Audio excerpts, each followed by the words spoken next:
naye dadi muganda waffe yagenda e Saudi yasoma ki? Yasoma ebyo bye musoma. Kozi kusomera musoma ki?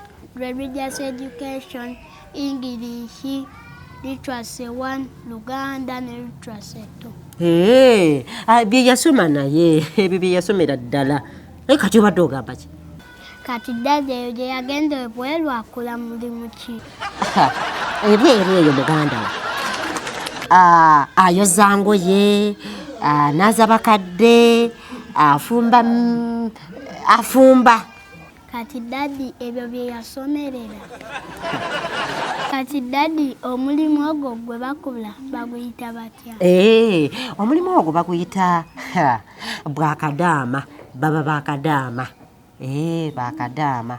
Kati dadi lwaki tusoma ogwo omulimu gwa bakadaama?